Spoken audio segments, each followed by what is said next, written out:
দেখতে পেলেন না, এর আগে তো আজকে তো প্রথম, এর আগে দেখতে পেলেন মা কি করছেন, ওই যে একটা কলসি কাকে নিয়ে যমুনা যাচ্ছেন জ্বলানোর জন্য, আবার ভালো করে দেখতে পেলেন, তখন দেখতে পেলেন যে মা দুধই মতন করছে, পরে এটা রাখছে। এই যে মা যে রাখলেন, যদি মন্থন যে ঘরে রাখলেন, যাতে গোপাল অন্য গৃহে যায় না, এটা হচ্ছে ভক্তি।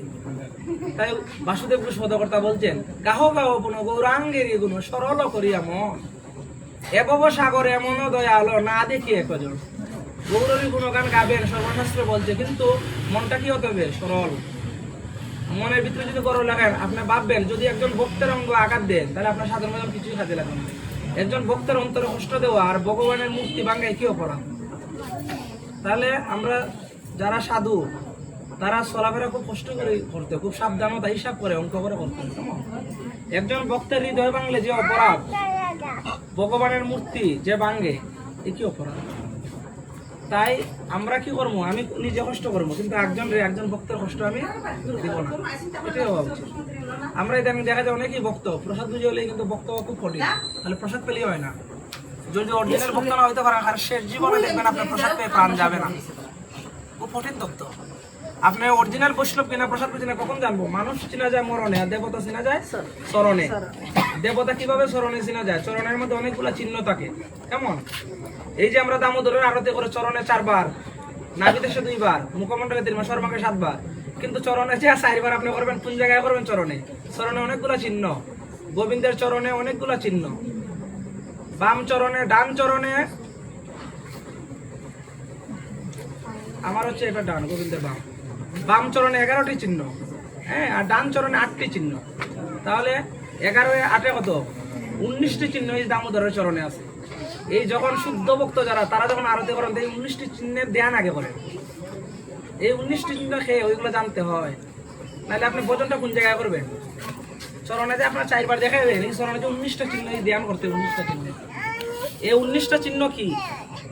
ওইগুলা ভক্তি রত্নাকর একটি গ্রন্থ আছে, আবার মনোহর দীপিকা একটা গ্রন্থ আছে, ওইগুলো আপনি পাবেন। এই 19টা চিহ্নের বিশদ বর্ণনা। এই চিহ্নগুলো প্রত্যেকটি ভক্তের একবারে কম্পালসারি, এটা জানতেই হয়।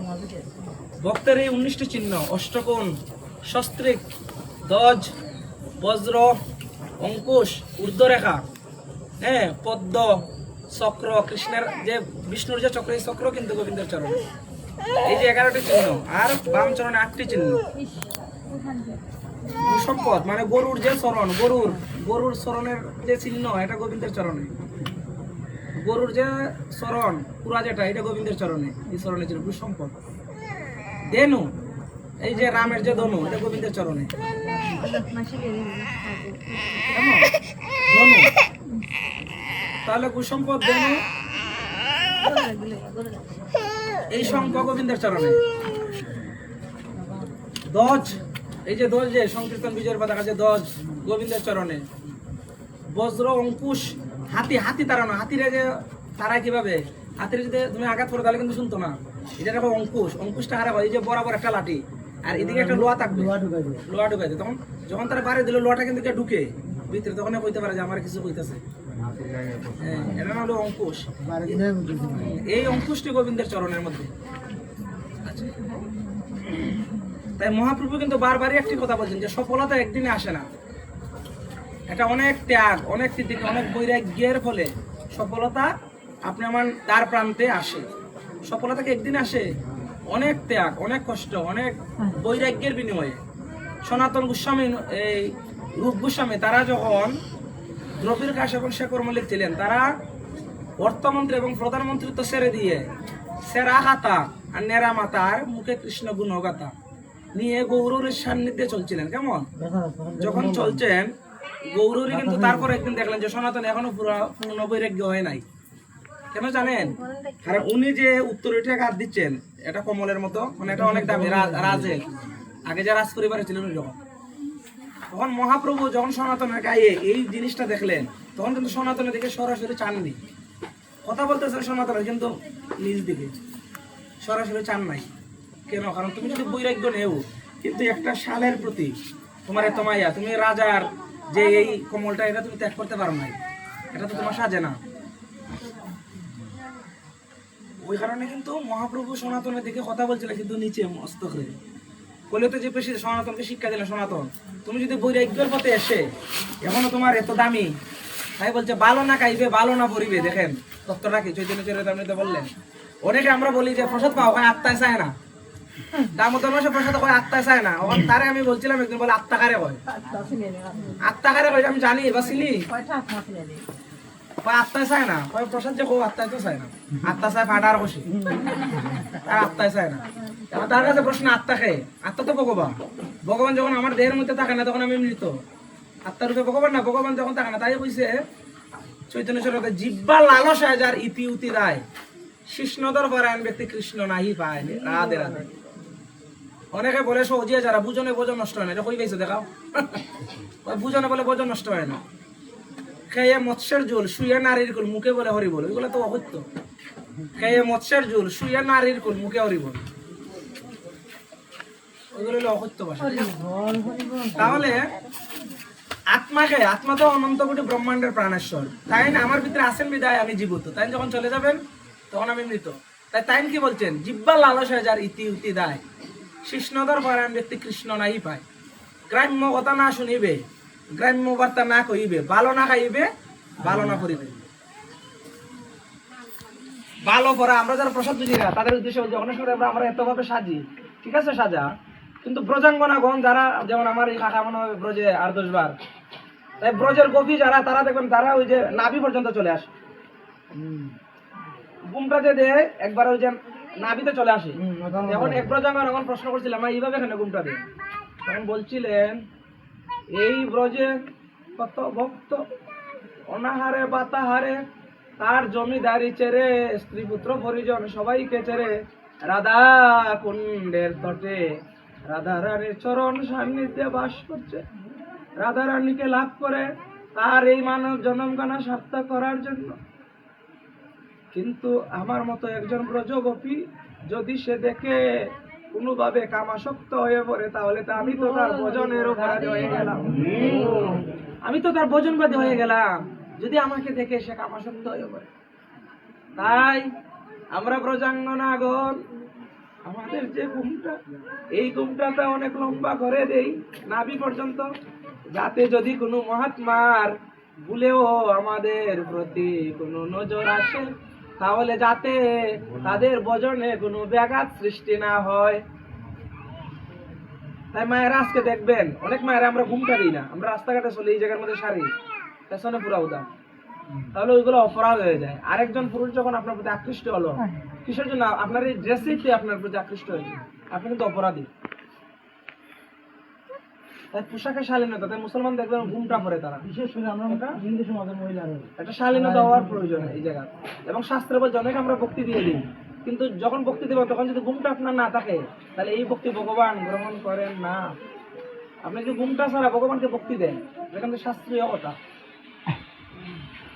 তারপর চুল আপনি যখন ভগবানকে ভক্তি দেবেন তখন যদি চুলগুলো আপনার খোলা থাকে সেই ভক্তি ভগবান গ্রহণ করবেন না রাধারানীকে বলছিলেন তোমার চাচর কেশর বেনি দুলছে কোমরে বেনি ওই যে ত্রিবেণী সঙ্গম চুলের যে বেনি আগে দেখতাম ছোট থাকতে আমরা এখন দেখি দেখা যায় না চুলের বেনি বলা মেয়েরা দেখা যায় এখন দেখা যায় না এটা শাস্ত্রীয় সিদ্ধান্ত মায়েরা চুলের যে বেনি বলে এটা শাস্ত্রীয় সিদ্ধান্ত রাধারানী পড়তেন চুলের বেনি তিনটা ভাগ করে বেনি যায় না এটা ত্রিবেণী সঙ্গম গঙ্গা যমুনা সরস্বতী এটা তো ত্রিবেণী সঙ্গম এই বেনি তাহলে চুল যদি আপনি খোলার আগে ভগবানকে ভক্তি দেন এটা গ্রহণ করেন না আপনি যদি সেবার্চনা দেন গ্রহণ করেন না ভগবান কেমন তাহলে এই তথ্যগুলো আগে জানতে হয় এই তথ্যগুলো আগে জানতে হয় আমরা অনেকে সেবার্চনা দিয়ে দীক্ষা নেই না ভগবানের সেবা দিয়ে দীক্ষা নিই না অদীক্ষিত অবস্থা ভগবান গ্রহণ করেন না অদীক্ষিত অবস্থায় একজন প্রসাদ বুঝিকে আপনি জল দিলে গ্রহণ করবে না একজনকে অন্ন দিলে গ্রহণ করবে না আমরা অনেকে যারা আহার করি যেমন একজন আমিষ বুঝিয়ে কথাই বলে আপনি মনে করেন যদি আমিষ বুঝি কিন্তু আপনি একজনের কাছে গ্রহণ করবেন হ্যাঁ মনে করেন দিদির বাসাতে আপনি গেলেন অন্ন গ্রহণ করেন নিমন্ত্রণ দিলেন তখন যে রান্না করছে সে দীক্ষিত হয় নাই এটাকে আপনি আমি বিচার করি দিদির বাসাতে আমার নিমন্ত্রণ আমি গেই খেয়ে ফেলি কিন্তু এটা কি বিচার করি এটা খেয়ে রন্ধন করছে এটা আমিষ বুঝির জন্য বলছে প্রসাদ বুঝিরা তো বিচার করে যে সে প্রসাদ বুঝে কিনা যে রন্ধন করছে বা যারা নিমন্ত্রণ দিবেন প্রসাদ বুঝে তারা তো বৈষ্ণব সেবারে আয়োজন করবে। আমিষ বুঝির জন্য বলছি, আপনি দীক্ষিত কিন্তু আপনি যখন পাইলেন অদীক্ষিতের আছে, এটা আমি ঠিক বললাম না ভুল বললাম? আমার এক জায়গায় নিমন্ত্রণ, আমিষ বুঝি আমি আমার এক জায়গায় নিমন্ত্রণ, আমি গিয়ে খেয়ে ফেলি, আমি একবার বিচার করে দেখলাম না যে রন্ধন করছে দীক্ষিত না অদীক্ষিত, বিচার করি কিনা? করি না। তাহলে কিসে ওজন বাড়বে? আপনি প্রতিদিন মতন মনে করে শুক্রবারে যান, রাহুল প্রভু এসে 10 দিন ভাট করবে, যান না, কোনো লাভ হবে না। এটা বিচার করতে হবে। ওরে মন এপতে অপতে আরাস না জীবন বিচার করিয়াছ। আপনি ফাটে আমরা 10 দিন যাই, আপনার আজকে কয়দিন ফাট গেছে? আজকে শুক্র শনি রবি সোম মঙ্গল। একজন কম তো দাঁড়াইয়া কি শিখলেন? আমার তো প্রশ্ন জায়গা যে আমি তাহলে কি শিখলাম? উনি যে এত কষ্ট করিয়া বলতেছে, কষ্ট হয় না কথা কইতে? যারা আয়োজন করছে তারা অর্থ লাগতেছে না? তারা কিসের জন্য? কলিয়ত জীবের মুক্তির জন্য না বদ্ধ করার জন্য না মুক্ত করার জন্য? মুক্ত করার জন্য। আমি মুক্ত হওয়ার জন্য যে তারা এত কষ্ট করলো, উনি রাহুল কৃষ্ণ প্রভু উনি এত কষ্ট করে প্রবচন দিচ্ছেন, আমি কি শিখলাম? এটাই বিচারের বিষয় না। আমি গেলাম 100 কে আর 100 কে সাথে দেখা করার জন্য, আর 100 আর 100 কার সাথে দেখা করার জন্য, আমি কি শিখলাম? এই যে আমার বিকাশ দাদা আজকে আয়োজন করছে প্রসাদে, প্রসাদকে কালকে বিকালে খুঁজে যাবো অজীব পেট কাটলে এটা মল হয়ে বের হয়ে যাবে। তাহলে থাকবে কি? কৃষ্ণ কথা, অনেকগুলো কথা বলবো। যদি একটি কথা আপনার জীবন পরিবর্তন করে দিতে পারে, যদি কায়মন চিত্তে আপনি নেন, যদি একটি কথা আপনার জীবনে আপনার দেহে মাখেন, একটি কথা, অনেকগুলা কথা একটাই যদি মানে, লালা বাবুর একটি কথা, উটো বাবা বেলা নাই, একটি কথায় লালা বাবুর জীবন পরিবর্তন হয়ে গেছিল। তাই বলল মেয়ে বলছিল যে উটো বাবা বেলা নাই, আপনারা সবাই জানেন উটো বাবা বেলা নাই। সে কইছে যে বেহারারে কইছে যে কালকে রাখো, বেলা নাই যে কইছে গিয়া ফাও লম্বা হইয়া অষ্টাঙ্গে প্রণাম মেয়ের আছে। তুমি কি কইলা? যে আমি তো আপনার কিছু কইলাম, আমি বাবারে বলছি। বাবা কাপড় দৌত করে রাখছিলেন, বলছেন 3টে বাজলে আমাকে বলিও, ওইগুলো আয়রন করে ডেলিভারি দিতে হবে। তাই বাবাকে বলছি উঠো বাবা বেলা নাই। আল্লাহ আল্লাহ বাবা কি বলছে? আমার জীবনের বেলা, আমার তো জীবন বেলা, উনি জীবন বেলা নিয়ে গেলেন। জীবন বেলা মানে কি? আমার বয়স আজকে 80, আমার হলেও তো জীবের পরমায়ু কত 100 বছর। আমি 80 100 যে বাঁচবো তার কোনো গ্যারান্টি কিন্তু নাই, যে কোনো সময় এই দেহটি হারিয়ে যেতে পারে। তাই ভাগবত বলছেন দুর্লভ মানুষ দেহ দেহি নাম কোন ভঙ্গুর তত্র অপি দুর্লভং মন্যে বৈকুণ্ঠ প্রিয় দর্শনম। যে কোনো সময় এই দেহটি হারিয়ে যেতে পারে। দুর্লভ মানুষ দেহ দেহি নাম কোন ভঙ্গুর। বিশ্রাম দিয়ে দিব 5 মিনিট নাকি? বিশ্রামে দিয়ে দেবেন একটু বসেন 5 মিনিট। তাহলে যে কোনো সময় এই দেহটি হারিয়ে যেতে পারে। তাই কি করতে হবে? এই মুহূর্তে আমার তার চরণে শরণাগত হতে হবে। কেমন? তাহলে একটা বিচারের বিষয়, আপনি যখন আমিষ বুঝি রাতে অন্য একজন অদীক্ষিতের হাতে অন্ন গ্রহণ করলেন, সেটা 20টা তিল হয়ে গেল। আপনি খাইতেছেন না, কিন্তু এটা কি হইলো? 20টা। আর জল যদি গ্রহণ করে সেটা মূত্র তুইল, শাস্ত্রে হেন করে। তাহলে এটা বিচার্যের বিষয়, এটা বিচারের বিষয়, ওইগুলা বিচার করতে হবে। কেমন? তাই তো সনাতন বৈরাগ্যের জন্য এই যে যে কমলটা, এত দামি কমল, মহাপ্রভু বলছেন কি যে এটা তুমি ত্যাগ করো। তখন সনাতন গিয়ে দেখছেন একজন ভিখারিনী সহস্র ছিদ্র করা একটি কাপড়, এটা হচ্ছে অনেক পাড়া, অনেক পুরাতন। তখন মাকে গিয়ে বলছিলেন, ওগো মা, একটু দুর্গন্ধ হইতাছে, তোমার কাছে একটি জিনিস ভিক্ষা চাচ্ছি, একটি জিনিস ভিক্ষা চাচ্ছি, যে তোমার যে এই যে শেষ সম্বলটা, এই সম্বলটা যদি তুমি আমাকে দিতে, তাহলে আমি তোমার কাছে সারা জীবন কৃতজ্ঞ থাকতাম। ওই ভিখারি বললেন, তুমি কি আমাকে উপহাস করছো, আমাকে ঠাট্টা করছো? তোমাকে দেখে একটি রাজপুত্রের মতো মনে হচ্ছে, আর তুমি কিনা বলছো যে আমার যে এই যে সেরা খাতা সেটা তোমাকে দিয়ে দেওয়ার জন্য। তখন সনাতন গোস্বামী দুটি নয়ন বারে ছেড়ে দিয়ে বলছিলেন যে মা, আমি সেজন্য বলি নাই, আমি সেজন্য বলি নাই। চেরা কাতা নেরা মাতা মুখে কৃষ্ণ গুণগাতা, তোমার এই সেরা খাতাই আমার গোবিন্দের সাথে সম্পর্কটা অটুট রাখবে। এই যে শালটি দেখছো দামি, এটাই গোবিন্দের সাথে সম্পর্ক আমার বিচ্ছিন্ন হতে চলছে। তখন বলছেন যে তোমার এটার বিনিময়ে আমি তোমাকে দিয়ে দিব আমার যে কমল আছে এটা দিয়ে দিব। রাজকমল তো এত দামি, এটা আমার শোভা পায় না। তখন এই মার কাছে এটা দিয়া এই সনাতন গোস্বামী পাদ এই সেরা হাতে আনছিলেন। তাহলে বৈরাগ্য দেখেন। আর আমরা সবসময় ভালো তাহলে ভক্ত যারা তারা সবসময় ভগবানের ভালো দেখে, আমার বচনটা কতটুকু ভালো। আমি যেভাবে দেখতেছি সাচ্ছি, আমি যেভাবে সাচ্ছি, হ্যাঁ যেভাবে আমি সাচ্ছি, আমি কি এইভাবে দেহটাকে সাজাইছি কিনা ব্রজের ভাবে, তাই ভিতরটা এভাবে সাজাতো। ভগবান বারবার বলছেন যে ভিতরটা তুমি যে বাইরে সাজাচ্ছ, এই বাইরে সাজানো আমি অসন্তুষ্ট, তোমার ভিতরটাকে এভাবে সাজাও। তখনই শেষের দিনে আমার চরণ প্রান্তে তোমার পুষ্টি আর কেডা নিরাই বই তাহল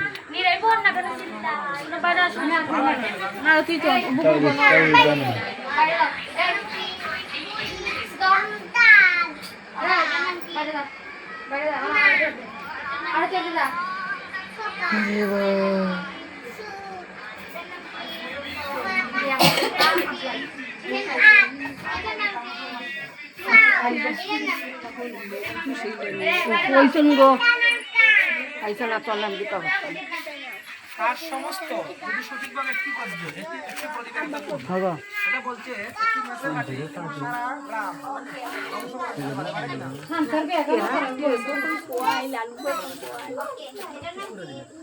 গ্রাম, সারা শহর, সারা বাদেশ, সারা বিশ্ব তার ক্ষমতা একটু তাই একটি প্রদীপ সঠিকভাবে প্রজ্বলন করার ফলে আপনার অনন্ত জন্মের প্রারব্ধ তাই আপনার বংশ পরম্পরা যারা আছেন যদিও স্বর্গে বা নরকে থাকেন, এই প্রদীপের প্রজ্বলনের দ্বারা তারা কোথায় যাবেন? তারা জয়রাজের শ্রী রামগড়ে বলে চলে একটি প্রদীপ প্রজ্বলনের দ্বারা। তাহলে এই প্রদীপ যে প্রজ্বলন করবেন গরিব কাঠার মধ্যে, অনেকে দেখি গরিব কাঠা কি করে প্রদীপ দিত এমনি যখন আমাকে এইভাবে ঘুরায় তখন আমি তাকে এইভাবে আর ঘুরাই না, আমাকে যে এইভাবে ঘুরাই আরতি করে, আরতি প্রাণ আরতির মধ্যে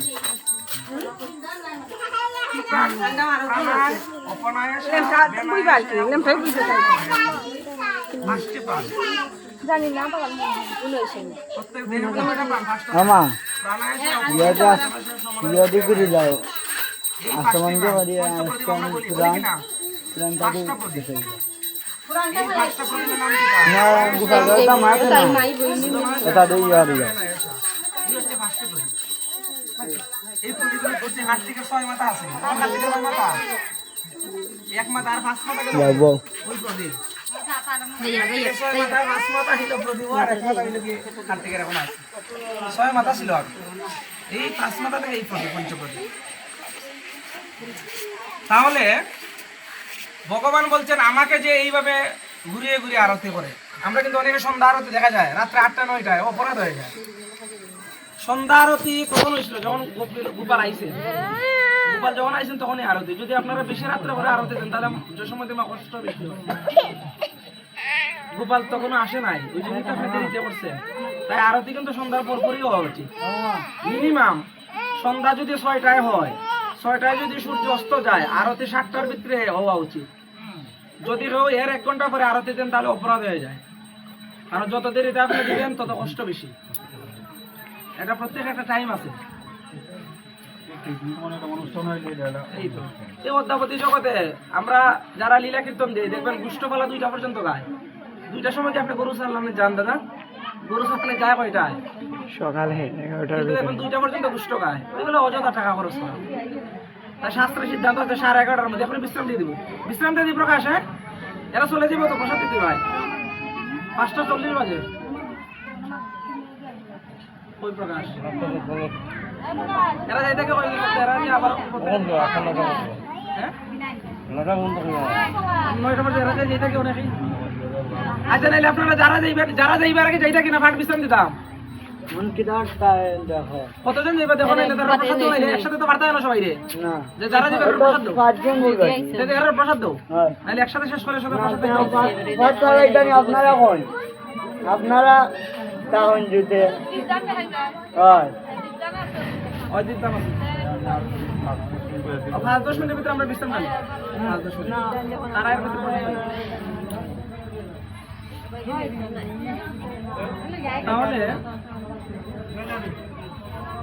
এই যে বৈরাগ্য সনাতন গোস্বামীবাদ দেখছেন সব কিন্তু ছেড়ে আসছেন, শুধু একটি কমল রাজ পরিবারে। মহাপ্রভু সেই জন্য বদন তুলে তাকান নাই। তাই মহাপ্রভু আমার দিকে কখন গড়া চাঁদ ফিরিয়ে আছে অনয়নেরই গুণে, কখন ফিরিয়ে তাকাইবে? যখন আমার ভিতর বিষয় বাসনা শূন্য হয়ে যাবে থাকবে, যখন বৈরাগ্য উদয় হবে। আমার ভিতর যখন বৈরাগ্য, কেমন শুধু প্রসাদ বুঝে হলে ভক্ত হওয়া যায় না, অন্তরখানা কি হতে হবে? সরল। গাহ গাহ পুনঃ গৌরাঙ্গেরই কোনো সরল করিয়া মন, অন্তরখানা সরল হতে হবে, মনখানা উদার থাকতে হবে। একজন আসলো আহারের জন্য, আপনার আহারটা তাকে দেওয়ার মতো ক্যাপাসিটি থাকতে হবে। এখন আমি যদি বলি না ভাই আমি খাবো, আর তো নাই, এক্সট্রা নাই, আপনি খাইলেন, কিন্তু সে ক্ষুধার্ত, এটা একটা ভক্তের হৃদয় না। ভক্তার কি করে? নিজেরটা অন্যজনকে দেয়, নিজে উপবাস থাকে। এমন যেদিন হবে সেদিন আপনি নিজেকে ভক্ত বলে দাবি করতে পারবেন। যেদিন আমি কিন্তু ক্লিয়ার বুঝাতে পারছি, যেদিন আমার যে খাবো, আমি এখন যে খাবারটা খাবো, এই খাবারটা যেদিন আমি অন্যকে দিতে কোনটাবোধ করবো না, সেদিন আমি নিজেকে ভক্ত বলতে পারবো, এর আগ পর্যন্ত না। আমি আবার বলি, আমার যে খাবারটা কিছুক্ষণ পরে আমি খাবো, ওই খাবারটা আমি না খেয়ে আরেকজনকে দেওয়ার, আমার এই স্বাদটা খুলে আপনাকে দিয়ে দিব, আমি খুলাসা হয়ে গৃহে চলে যাবো। এই ভাব কান্তি যেদিন হবে সেদিনই নিজেকে ভক্ত বলা যাবে, এর আগ পর্যন্ত বলা যাবে না। এটা হচ্ছে বিষয় মুক্ত, বাসনা থেকে মুক্ত। তাই আমরা অনেক বড় বড় ভক্ত, আমরা প্রসাদ বুঝলে মনে করি বড় ভক্ত, কিন্তু অন্তরে নিষ্ঠা আগে আনা, অন্তরের নিষ্ঠা থাকতে হবে। বাহ্যে লোক ব্যবহার, বাহ্যে লোক ব্যবহার। আমি যেটা প্রায়ই বলি যে আমাদের এই ওয়ার্ড থেকে একজন মেম্বার নির্বাচিত হবে, তখন দুইজনের মধ্যে কে বাস করবে? যার জনপ্রিয়তা বেশি, লোকে যাকে বেশি ভালোবাসে সে ভালোবাস করবে, না যাকে কেউ ভালোবাসে না সে বাস করবে? যাকে ভালোবাসে তাই বেশি। যেমন আমি ভক্ত, কিন্তু ভগবানের যারা ভক্ত কেউ আমাকে ভালোবাসে, তাহলে মহাপ্রভু আমাকে ভালোভাবে? তো সবার কাছে ভালো থাকতে হবে, আমার যাতে কোনো শত্রু থাকে না, সবাই আমাকে ভালোবাসতে হবে, এরকম জীবনটা করতে হবে।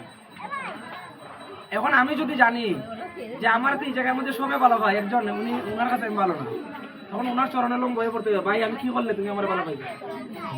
হ্যাঁ, আমার ক্ষমা করো যদি কোনো অপরাধ করে থাকি। মানে আমাকে সবাই ভালো পায়, কিন্তু আপনার কাছে আমি ভালো না, কিসের জন্য? আমি কি করতে হইবে?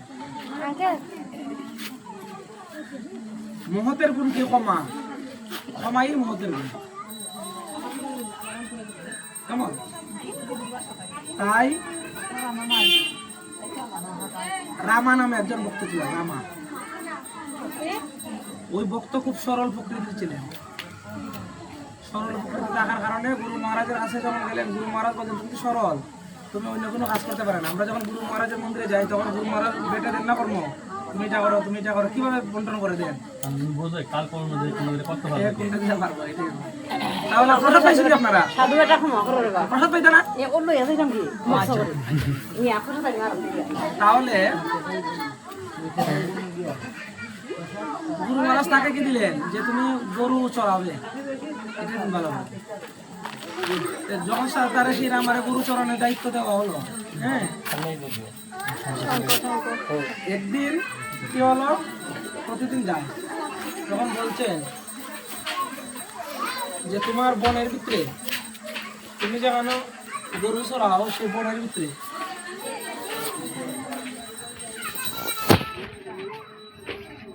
সে তো খাবার নিয়ে যায়, প্রতিদিন আহার করে। যখন একাদশী যখন আসলো রামা, সে বললো যে আমি একাদশীটা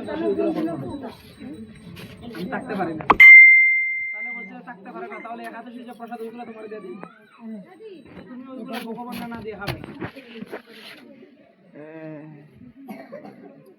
গুরুদেবে কিন্তু একটা বাক্য দিলেন তাকে। কি বাক্য দিলেন?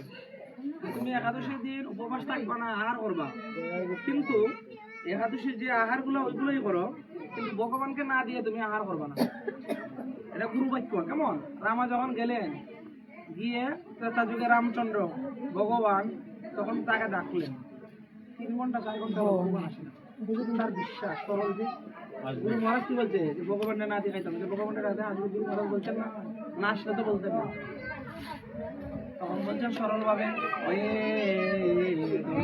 ভগবান তুমি কেন আসো না?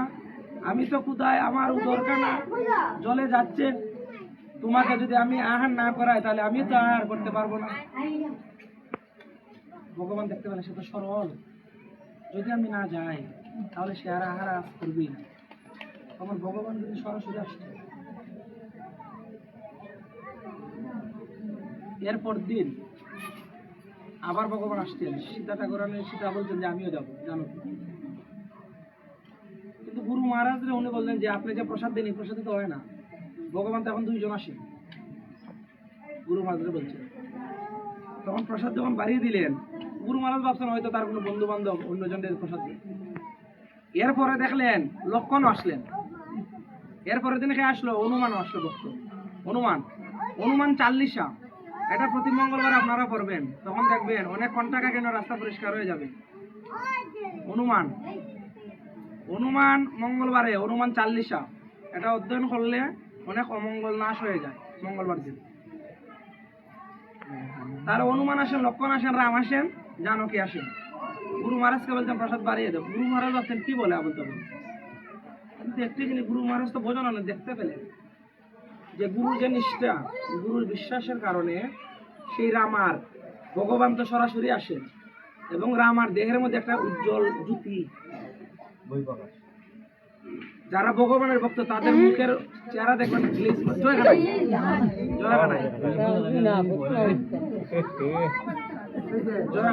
তার রাধে রাধে।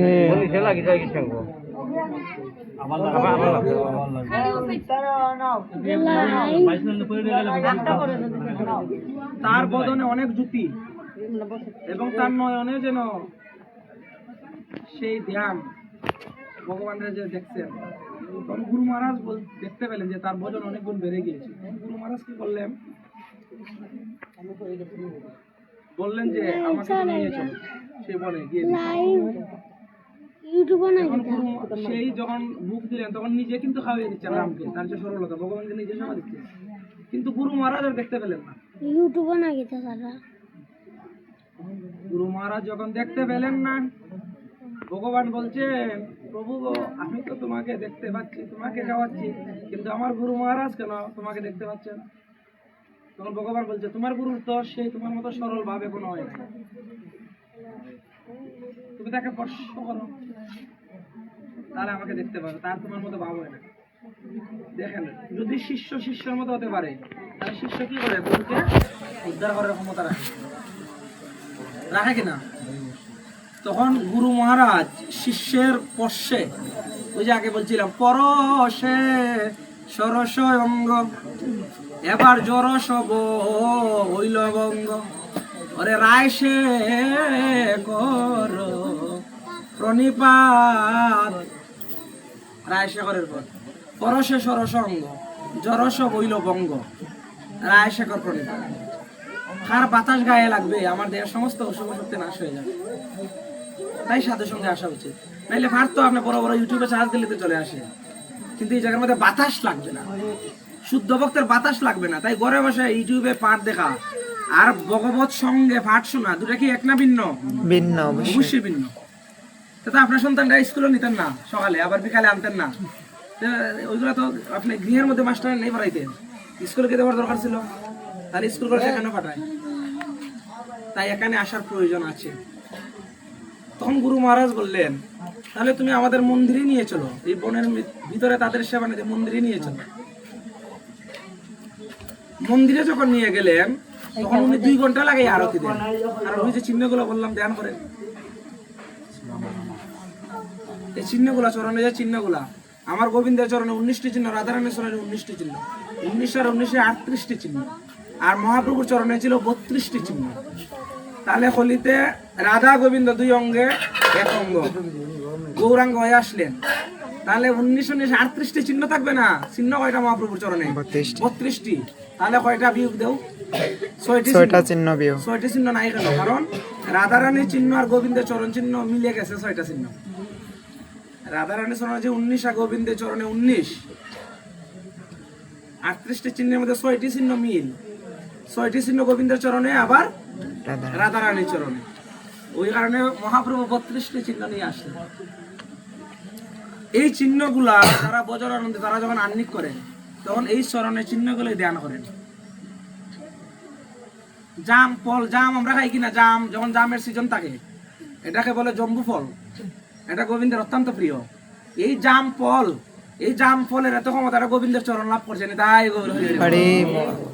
জাম ফলের ধ্যান করবেন। একটি জিনিস বলে দিলাম, জামের ধ্যান করবেন, জাম গোবিন্দের চরণে, সেটাকে জম্বু ফল বলে। গোবিন্দের চরণ লাভ করছে, গোবিন্দের চরণে চিহ্ন হয়ে রয়েছে জাম।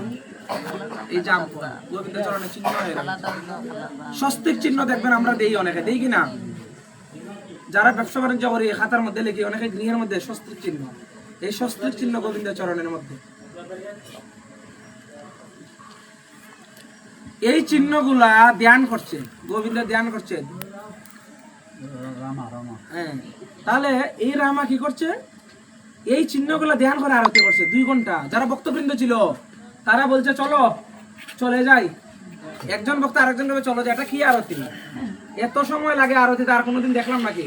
আরতি তো 5 মিনিটে শেষ হয়ে যায়, উনি 2 ঘন্টার নাকি আরতি করছেন। তো গুরু মহারাজ মন্দিরে কিছুদিন ছিলেন না, শিষ্যকে দিয়ে দিলেন। কিছুদিন পরে যখন আসছেন, গুরু মহারাজ বললেন যে রামা কিরম, যে না তার কথা বলি না, সে তো পাগল উন্মাদ। 2 ঘন্টা নাকি আপনি কোনোদিন আরতি করলেন না গুরু মহারাজ? সে 2 ঘন্টা নিয়ে আরতি করে। তাই ভগবানকে যারা ভজন করে তারা পাগল। পাগল না হলে ভগবানকে লাভ করা যায় না।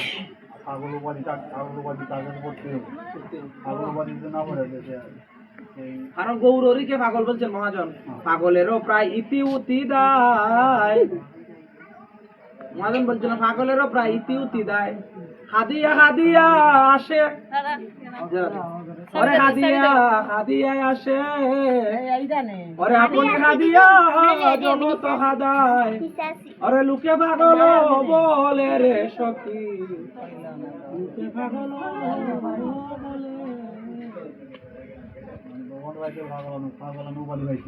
নিজে খাচ্ছেন জগৎ পাশে, ওখানে আসে, ওখানে কান্দে, আবার ওখানে দুলায় ঘোরাঘুরি। কে বলে গৌরাঙ্গ ভালো রে সখী, কে বলে গৌরাঙ্গ ভালো? তার বাইরে দেখেছ সরল সুন্দর, ভিতরে কে বলো কালো। তার ভিতরে বুঝিলে দেখিতে পাইবে 3 খানে 3 বাঁকা। হ্যাঁ, তাহলে এই পাগল না হলে ভগবানকে লাভ করা যায় না। ভগবানকে লাভ করতে হলে কি হতে হয়? পাগল হতে হয়। পাগল না হলে ভগবানকে লাভ করা যায় না। গুরু মহারাজ যখন আসলেন, দেখতে পেলেন যে নিজে স্বয়ং সেই রামা নিজে স্বয়ং ভগবানকে সেবা করাচ্ছে। তখন গুরু মহারাজ ওই রামার চরণে, কার চরণে? ভগবান তো এখানে, আর শিষ্য কার চরণে পড়ছে? রামা শিষ্যের চরণে, ভগবানের চরণে। শিষ্যের চরণে রামা, আমি তোমাকে পাইয়ে দিতে চেয়েছিলাম গোবিন্দ, কিন্তু আজ তুমি আমাকে দেখালে ভগবান।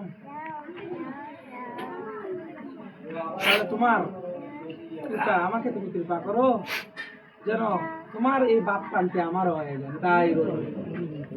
তাই গুরু মহারাজ যে শিষ্যকে শুধু উদ্ধার করেন তা না, শিষ্য গুরুকে উদ্ধার করেন। তাই এরকম নিষ্কলঙ্ক ভক্ত হতে হবে।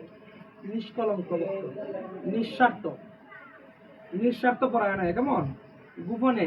তাহলে গোপী কারা? যারা গোপনে গোবিন্দ বোঝে তারাই কিন্তু গোপী। গোপনে যারা গোবিন্দ বোঝে তারাই গোপী। গোপী কিন্তু যারা ব্রজে থাকে তারা না। আপনারাও গোপী হতে পারবেন যদি গোপনে গোবিন্দ বোঝে। তাই ভক্ত যারা, তারা কিন্তু কোনো সময় হিসাব করে না। উজার মন উজাড় করে আগে ভক্ত সেবা দেয়। ভক্ত সন্তুষ্ট হলে ভগবান কি সন্তুষ্ট। ভক্ত যদি সন্তুষ্ট তাহলে ভগবান সন্তুষ্ট। তাই কায় মন বাক্য দিতে হবে। দেবর্ষী নারদের এক গৃহে গিয়েছিলেন। হ্যাঁ, যখন গৃহে দেবর্ষী নারদ গেলেন, ওই গৃহ থেকে যখন চলে যাবেন তখন ওই মহিলার, ওই দম্পতির কোনো সন্তান ছিল না। তখন দেবর্ষীকে বলছিলেন যে আমাদের কোনো সন্তান আছে কিনা, আপনি তো ভগবানের শুদ্ধ ভক্ত, ভগবানের সাথে সরাসরি কথা বলেন। তখন দেবর্ষী নারদ বলছিলেন আচ্ছা কোনো সন্তান আছে কিনা ভগবানকে আমি জিজ্ঞেস করি। তখন ভগবান বলে দিয়েছিলেন